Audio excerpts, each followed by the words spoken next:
नमस्कार। आज के इस एक्सप्लेनर में हम एक ऐसे ऑपरेशन की बात करने वाले हैं जिसे सच में दशकों तक बड़ी ही खामोशी से तैयार किया गया था। हम बिल्कुल न्यूट्रल तरीके से समझेंगे कि आखिर 28 फरवरी 2026 को दुनिया की सबसे टाइट सिक्योरिटी को कैसे भेदा गया, बिल्कुल स्टेप बाय स्टेप। तो चलिए सीधा मुद्दे पर आते हैं। जरा सोचिए, कोई आम टारगेट नहीं था ये। पूरे 36 सालों तक, जी हां 36 साल, ये इस धरती के सबसे सुरक्षित लोगों में से एक थे। एक ऐसा इंसान जिस तक पहुंचना दुनिया के लिए लिटरली नामुमकिन माना जाता था। और ये नामुमकिन क्यों था? क्योंकि सिक्योरिटी कोई नॉर्मल नहीं थी। ऊपर सतह पर पेस्टर स्ट्रीट कंपाउंड था, जो अपने आप में एक किला था, लेकिन असली गेम तो जमीन के नीचे चल रहा था। एक पूरा 5 किलोमीटर लंबा अंडरग्राउंड बंकर नेटवर्क। मतलब हाई स्पीड लिफ्ट से भी नीचे जाने में पूरे 5 मिनट लगते थे। और मजे की बात तो ये है कि ये सारे बंकर्स सीक्रेट तरीके से लोकल हॉस्पिटल्स और स्कूलों से जुड़े हुए थे, ताकि किसी भी इमरजेंसी में बिना किसी को भनक लगे बाहर निकला जा सके। अब ये रातों रात तो हुआ नहीं। अगर हम टाइमलाइन देखें तो 2018 में जो न्यूक्लियर आर्काइव की चोरी हुई, वहां से लेकर 2023 की वो इंटेंस सर्वेलेंस, फिर नवंबर 2024 के अमेरिकी चुनावों का इम्पैक्ट, और फाइनली फरवरी 2026 की वो आखिरी स्ट्राइक।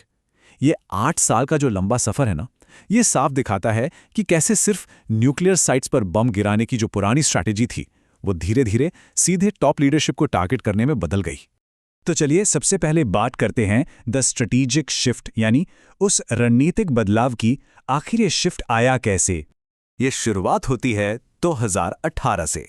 तेहरान के शिरोबाद वेयरहाउस में एक बेहद ही शॉकिंग चोरी होती है। मोसाद ने सीधे सीधे ब्लो टॉर्च से लोहे के भारी भरकम सेफ काट दिए, और आप यकीन नहीं मानेंगे, करीब आधा टन सीक्रेट डॉक्यूमेंट्स वहां से गायब कर दिए। इन पेपर्स से ऐसे ऐसे अंडरग्राउंड ठिकानों का खुलासा हुआ जिनकी दुनिया को हवा तक नहीं थी। बस यहीं से मिलिट्री लीडरशिप का दिमाग घूमा। उन्हें समझ आ गया कि खाली साइट्स पर बम गिराने से कुछ नहीं होगा, क्योंकि जब तक लीडरशिप सेफ है वो ये सब फिर से खड़ा कर लेंगे। इसके बाद शुरू होता है हमारा दूसरा phase, the web of surveillance, या निगरानी का वो जाल। स्ट्रैटेजी तो बदल गई, लेकिन अब चाहिए थी इंफॉर्मेशन। अब यहाँ जो सबसे इंटरेस्टिंग बात है वो ये है कि जासूसी का लेवल क्या था। प्लम्बर हो, सफाई करने वाले हों, यहाँ तक कि कंपाउंड से जो कचरा बाहर आ रहा है उसको भी एनालाइज किया जा रहा था। इनर सर्कल के गार्ड्स के फोन पेगासस स्पाईवेयर से हैक कर लिए गए। और तो और चाइनीज कंपनी टिएनडी और हिकविजन के जो ट्रैफिक कैमरास थे ना, उनके सॉफ्टवेयर बग्स का फायदा उठाकर हैकर्स ने जमीन पर होने वाली एक एक हलचल को अपनी स्क्रीन्स पर लाइव देखना शुरू कर दिया था। लेकिन बात सिर्फ जमीन तक नहीं रुकी, आसमान से भी नजर रखी जा रही थी। इजराइल के ओफेक 13 और 16 सैटेलाइट्स छोटी से छोटी मूवमेंट को ट्रैक कर रहे थे। वहीं अमेरिका का KH-11 सैटेलाइट तो परछाइयों को देखकर बिल्डिंग्स की डायमेंशन निकाल रहा था।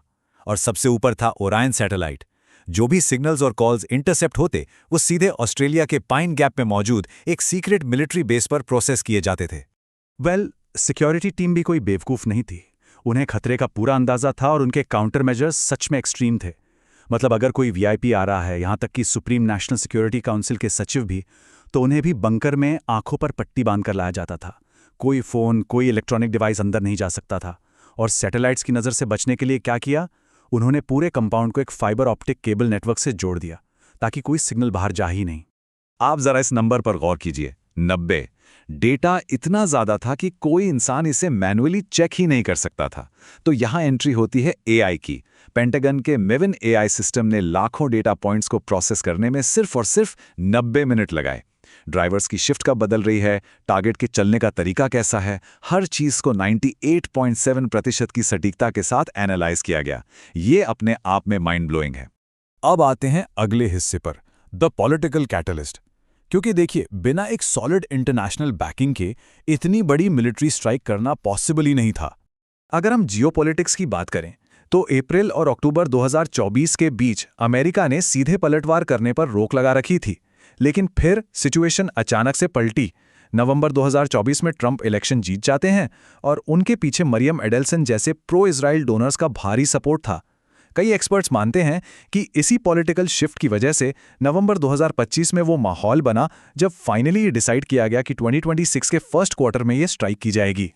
इसी दौरान 17 जून 2025 को ट्रूथ सोशल पर एक पोस्ट आता है जो सच में ध्यान देने लायक है। उसमें लिखा था, हम ठीक ठीक जानते हैं कि वो कहाँ है, लेकिन हम उस पर अभी हमला नहीं करेंगे।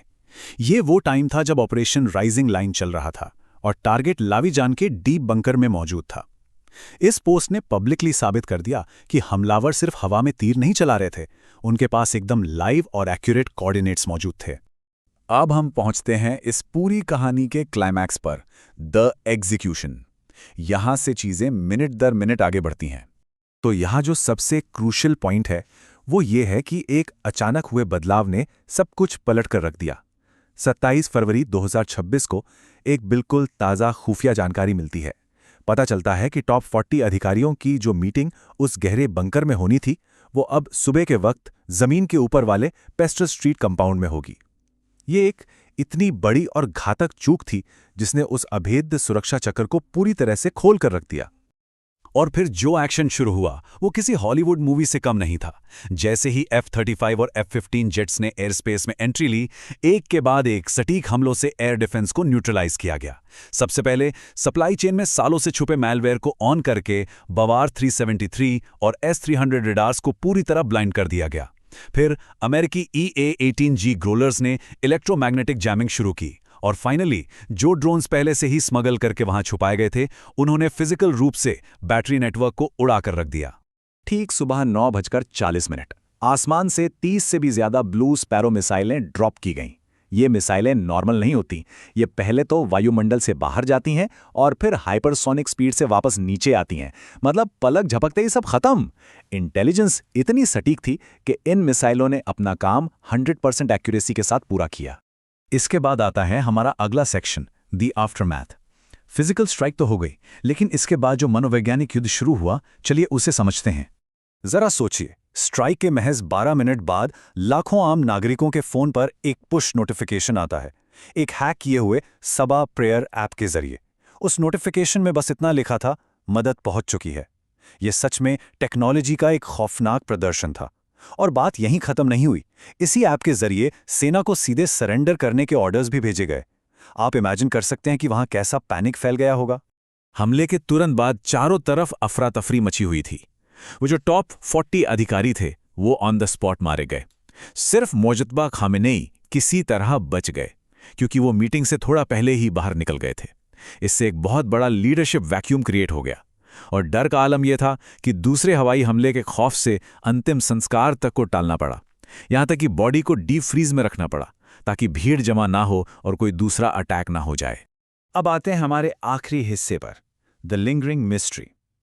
क्योंकि सच कहूं तो आज भी कुछ ऐसे सवाल हैं तो जियोपॉलिटिकल एक्सपर्ट्स को सोने नहीं देते। और इसका सबसे बड़ा उदाहरण है कुद्स फोर्स के जनरल इस्माइल कानी।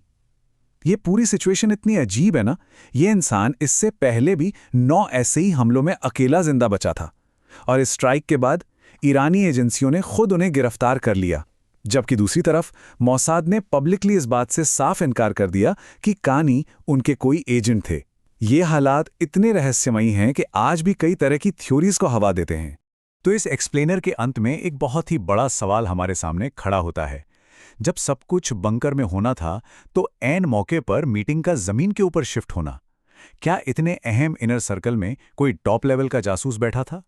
36 सालों से सुरक्षित किसी टारगेट तक क्या सच में अंदर से ही रास्ता बनाया गया था? ये एक ऐसा सवाल है जिसका जवाब शायद हमें कभी ना मिले। इस एक्सप्लेनर से जुड़ने के लिए बहुत बहुत शुक्रिया।